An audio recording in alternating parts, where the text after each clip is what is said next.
दोस्तों नमस्कार। आज की कहानी है संस्कार। अंदर किचन से श्वेता को अमन की हरकतें देखकर गुस्सा आ रहा था और चिंता भी हो रही थी। अगर ऐसे ही चलता रहा तो अमन कभी सुधारा नहीं जा सकता। मुझे कुछ ना कुछ करना ही होगा, लेकिन क्या और कैसे? श्वेता ही मन ही मन ये सोच ही रही थी, तभी रमेश ने आवाज़ लगाई, श्वेता मैं स्टेशन से माँ पिताजी को लेके आता हूँ। श्वेता ने कहा ठीक है, फिर जैसे पुरानी यादों में चली गई। सास ससुर के सामने तो अमन को तेज आवाज़ में बुला भी नहीं सकती, डांटना तो बहुत दूर की बात है, वरना दोनों लोग खाना पीना ही बंद कर देते हैं। थोड़ी देर में श्वेता के सास ससुर आ गए। रमेश उनको घर पे छोड़ के कुछ काम से बाहर चला गया। उधर रोहन दादा दादी को देखकर ऐसे रोने लगा जैसे बरसों बाद मिला हो। इतने में बिमला देवी ने कहा, क्या हुआ? किसी ने मेरे पोते से कुछ कहा क्या? इतना सुनते ही अमन शुरू हो गया, दादी आपको पता है, आपके जाने के बाद पापा ने मुझे बहुत मारा और कहा अगर पढ़ाई में लापरवाही की तो बहुत मार पड़ेगी, और मुझे टीवी भी नहीं देखने दिया, ना ही मेरा मनपसंद खाना बनाया घर में। मुझे तो लगता है जैसे मैं जेल में हूँ और मम्मी पापा उस जेल के जेलर, और आज भी मुझे मारा आपको लेने जाने से पहले। अब आप आ गई हो, अब मैं आज़ाद हूँ, और अब आप वापस कभी मत जाना। इतना सुनते ही श्वेता ने कहा, अमन तुम्हें पापा ने कब मारा? सिर्फ समझाया था। तुम दादी के झूठ क्यों बोल रहे हो? वो भी तुम्हारी जिद के कारण। उन्होंने तुम्हें तला हुआ खाना खाने और रात भर टीवी देखने से मना किया था, ताकि तुम्हारी आंखें और स्वास्थ्य खराब ना हो।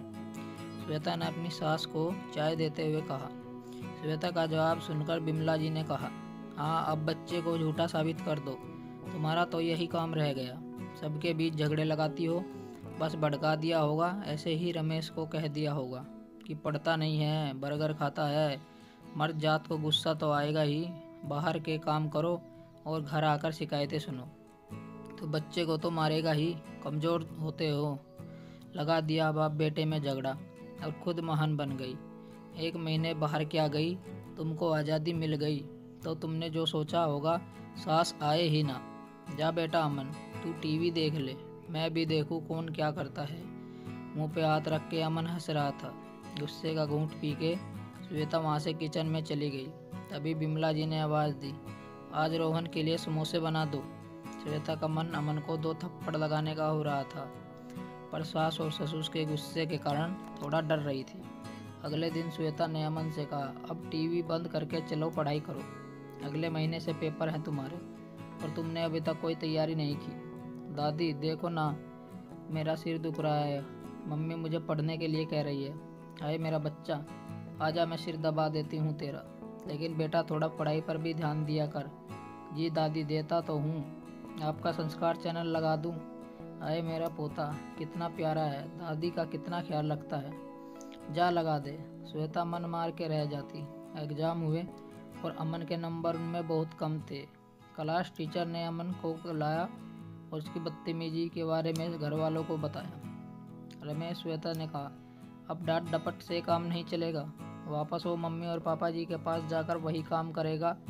वो उनको प्यार का गलत फ़ायदा उठाता है।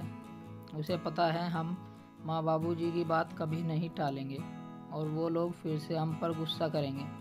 फिर अमन का ध्यान देने के बजाय हम उन्हें मनाते रहेंगे। अब मुझे ही कुछ करना होगा, जिससे माँ बाबूजी का दिल भी ना दुखे और अमन भी रास्ते पर आ जाए।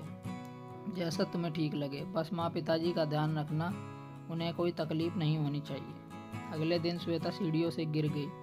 डॉक्टर को बुलाया तो पता चला पैर में फ्रैक्चर है, बेड रेस्ट करना होगा कम से कम 2 हफ्ते तक। ये बात रमेश ने घर आकर अपनी माँ को बताई। अब कैसे होगा, मुझे भी कल ज़रूरी काम से शहर से बाहर जाना है, तू चिंता मत कर, मैं संभाल लूँगी, माँ ने कहा। सच माँ, अब मेरी चिंता दूर हुई। अब घर के सारे काम बिमला जी को करने पड़ते। वे श्वेता को उसके रूप में खाना देती, कभी खुद तो कभी अमन के हाथों भिजवा देती। अमन की खाने की फरमाइश अब बंद हो चुकी थी, क्योंकि दादी को समोसे और पकोड़े बनाने नहीं आते थे। मुश्किल से दादी सादा भोजन बना पाती थी। घर के चक्कर में उनकी भजन कीर्तन सखी सहेली सब छूट गए। अब तो अपना पसंदीदा सीरियल भी मुश्किल से देख पाती थी। इधर अमन की हर रोज़ नई फरमाइश होती, कभी दादाजी बाजार ले जाते, कभी दादी को करनी पड़ती, लेकिन अब उनकी परेशानी चेहरे पर साफ झलकती थी। इधर श्वेता सब चुपचाप देख रही थी। एक दिन शाम को खाना खाते समय अमन ने कहा, दादी आप रोज एक जैसा ही खाना बना देती है, आज मुझे पास्ता ही खाना है। तब बिमला जी ने कहा, पास्ता सेहत के लिए अच्छा नहीं होता, पौष्टिक खाना खाते हैं, खा के देखो कितना स्वादिष्ट बना है। अमन ने खाने के प्लेट को खुद से दूर फेंकते हुए कहा, नहीं खाना मुझे बेस्वाद खाना, मुझे लगा आप खाना बनाएंगे तो मुझे बढ़िया खाना मिलेगा खाने को, मैं पूरी आज़ादी से जो मन करे खा सकता हूँ, लेकिन आप तो मम्मी से भी बेकार हैं। श्वेता ने आज अपने सास ससुर के सामने अमन के गालों पे तमाचे मारे। अमन, ये भी तुम्हारी आज़ादी की सीमा जो तुम्हें अभी तक मिली हुई थी। आज़ादी का मतलब भी जानते हो? 8 साल की उम्र में इतनी बड़ी बातें। तुम्हारी आज इस हरकत पर फरमाइश को आज़ादी नहीं बदतमीजी कहते हैं, समझे? कोई अपनी दादा और दादी से ऐसे बदतमीजी से बोलता है क्या? माफ़ी मांगो और जाके चुपचाप अपनी प्लेट उठाओ और सफाई करो, समझे? अमन अपनी मम्मी का यह रूप देखकर डर गया था। आज बिमला जी और राजकुमार भी चुपचाप थे। रोता हुआ अमन अपनी दादी के पास जाकर बोला, दादी मम्मी ने मुझे मारा और आपने मुझे बचाया भी नहीं। हाँ बेटा, और आगे भी नहीं बचाऊंगी, क्योंकि मम्मी ने तुम्हें गलत व्यवहार के लिए मारा। अब तुमको मम्मी पापा की बात माननी ही पड़ेगी, जैसा वे बोलेंगे वैसा ही करना पड़ेगा। जाओ प्लेट उठाओ और सफाई करो, बिमला जी ने कहा। श्वेता ने सास ससुर भी शर्मिंदा थे, क्योंकि आज उन्हें पता था अमन के इस व्यवहार के लिए कहीं न कहीं वो भी जिम्मेदार हैं। श्वेता कमरे में जाने लगी तो बिमला जी ने रोकते हुए कहा, सुनो बहू, आज से यही हमारे साथ ही खाना खाना, और हो सके तो मुझे भी माफ़ कर देना। श्वेता ने कहा, नहीं माँ जी, इसमें माफ़ी की नहीं समझ की ज़रूरत है। बेशक आप अपने पोते को प्यार कीजिए, परंतु उसे गलत बात पर रोकिए टोकिए, बताइए कि सही गलत का फ़र्क समझाइए। मेरी गलती पर मुझे भी डांट लगाइए, लेकिन हो सके तो यह सब अमन के सामने न हो।